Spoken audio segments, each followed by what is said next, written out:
Hey, welcome back to my channel. Today I am in Cambridge / Boston and I'm gonna do some Boston exploration today, some solo exploring. There are a few things on my agenda. Number one, I want to go see if somebody can take a look at some issues with my phone. Number two, I want to go see the Boston Athenaeum. I hope I'm saying that right. Because if you saw my Providence vlog, I went to the Providence Athenaeum and it made a great impression on me, so I really want to see the Boston one.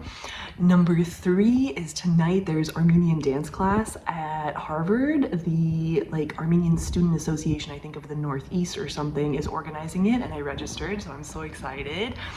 And number four, tomorrow morning I'm gonna go to the large Armenian church here in Cambridge just for service, because even though I'm not super religious, I would love to be in a room full of Armenians, and I get that opportunity tomorrow. And then we'll see what the rest of the time fills in with. And yeah, I hope you enjoy this vlog.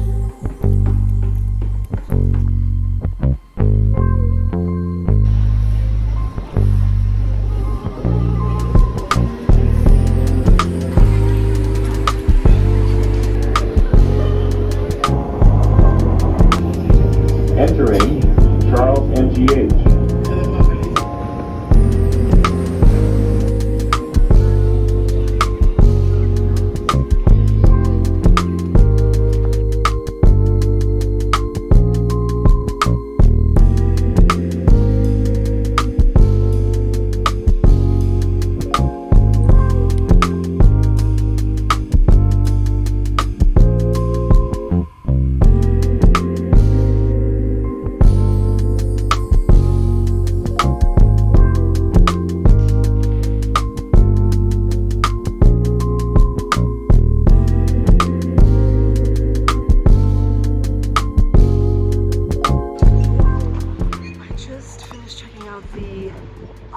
The woman just told me how to pronounce it. Athenaeum? Athenaeum. And now I'm gonna go to a different phone fixing place to see if they can help me, because the first one I tried did not.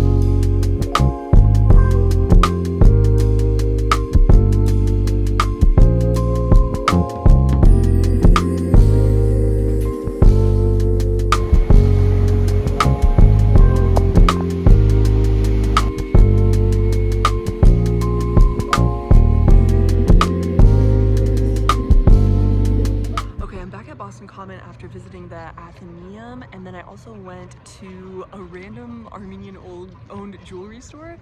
It was so funny because I thought I was just gonna go into a street front entrance, but actually you had to go into a building, up an elevator, through 2 security doors, and then it was so funny that I went to all that trouble just to be I don't need jewelry, I just wanted to see an Armenian. And I did meet an Armenian dude there, obviously. So then after that I went to the Brattle bookstore, I'll put it here. And that was really cool. It's really beautiful. It was also giving me Sex and the City vibes, because I was recently watching a clip where they're standing outside at these outdoor bookstores in New York, also with these old brick buildings and stuff. And then while I was there, of course, I had to ask if they had any Armenian themed books, and I found this really interesting book, the Haidanic 3 Worlds or something. It was about diasporans. There were also a bunch of Russian books in there that I was looking through, but it was kind of pissing me off, so I stopped doing that. But it's just nice for my brain to see some other alphabets. Yeah, and then now I'm gonna walk across, but I just got this map. I'm gonna walk into Beacon Hill, which, if I'm not mistaken, I should recognize some parts of that neighborhood, because I think that's where my uncle used to live. But there's a cute stationery store there, so I'm just gonna check that out and then go home because I'm already very tired.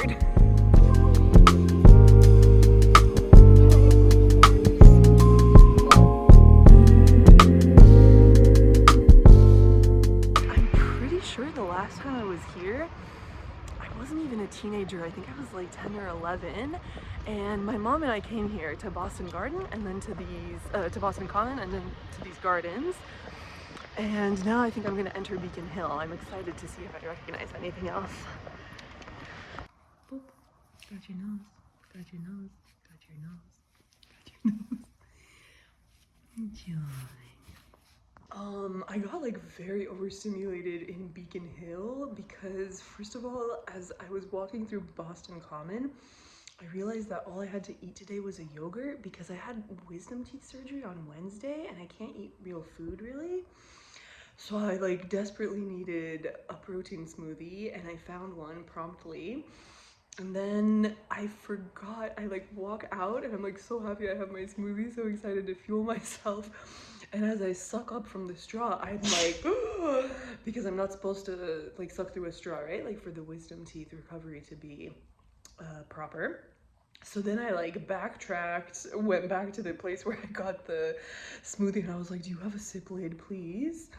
And they did. And then I like stopped into those two stationery shops that I was checking out, but I wasn't impressed. Like they weren't cute. They were like touristy, but somehow I like misinterpreted the vibe from the Google Maps.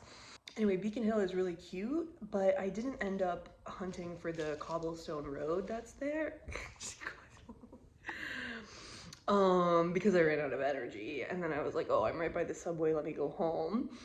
And then when I got out of the subway here at the Harvard station, it was freezing, and I was like, why is it so cold? I'm not properly dressed. So I kind of was speed walking again. Like all day I've been speed walking. I was reflecting on how the pace of the city makes me walk extremely fast. I'm an extremely fast walker by default, but here with the city pacing, I'm even faster, and it's like very hard for me to not move quickly in a city atmosphere.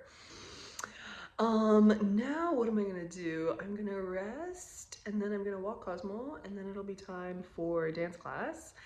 And I need to make sure that I do not get too hype at dance class because I'm not supposed to do rigorous activity. I could even tell when I was just speed walking through the cold that I was going too fast. Like my gums started, like the place where they pulled the wisdom teeth out, and they started pulsing, and I was like, oh, this is what they were warning me about. So I need to play it really chill at Armenian dance class, which might be kind of difficult for me. Cosmo and I are gonna lounge for a little bit. Oh, my sweet baby, it's so nice to have him here. What? And then I'll go to dance class. Okay, I took Cosmo for a walk, and because it's his first time in a new place, he had to smell every single leaf, and it's even colder than it was a bit earlier. But now I have 2 or 3 extra layers on, so I can do this 20-minute walk. And yeah, I'm running late, but I'm sure it'll be okay. Alright, I walked the 20 minutes to the library. I opened the event to double check like if there's a specific room. It's next week. I just walked all this way for nothing. But anyway, I got to see a new street of Cambridge that I hadn't been on before, and I will know with clarity where to go next weekend. Well, I didn't get my Armenian dance class, but as I'm walking back, I peeked into this restaurant called Nubar, which is often an Armenian name, and it turns out that whole hotel is owned by an Armenian guy. And so on the menu, they have like a 3-course meal that's Armenian themed.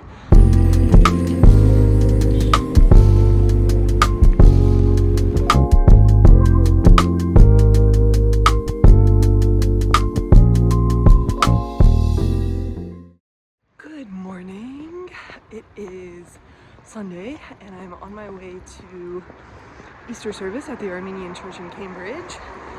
It's very gray and rainy today, but it's not as cold as it was last night, so I'm enjoying this walk a lot. And I'm also in an extra good mood because I was on a call with my friends from Vanadzor, and they were in the botanical gardens, which is where we used to hang out a lot. And it was just so nice to catch up with them and like tell them that I'm doing all this funny Armenian stuff in America. Yeah, I think service is gonna be long, so I don't know if I'll stay for the whole thing, but we will play it by ear. And then also on my way back, I want to pop into 2 stationery stores. Like, remember yesterday I was trying to go to two stationery stores that I didn't like. I just walked past two that are really cute. One is a Moleskine, and I've never seen a Moleskine like exclusive location. Don't know what to do with this curl. So anyway, yeah, but then I think I'm gonna head home early because I forgot my meds at home in Western Mass. Like, I'm supposed to be taking consistent ibuprofen and antibiotics, and last night I got a little bit nervous that oh my god, you guys, look at these bison. What? How beautiful. I love bison, if you don't know that.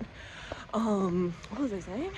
So funny, I'm gonna go see my aunt and her dog Reggie on the way home because Reggie also had like teeth removal surgery like the day after I had my wisdom teeth removal surgery. So I don't know, I thought that was kind of funny.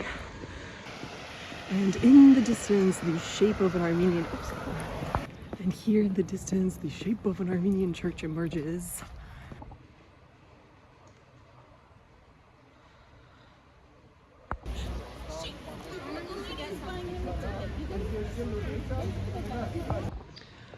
Wow. Okay. I got so emotional at Armenian church service. That was outrageous. You would have seen like the clip when I was walking there in the morning. I was all like, la di da. Yo, I'm like sitting in the chapel or whatever in the church, and they're singing and it's beautiful and the echo, and suddenly I'm just hit with this wall of just detrimental grief. No, not grief. Guilt. And then grief over what we've lost, but guilt over not being in Armenia.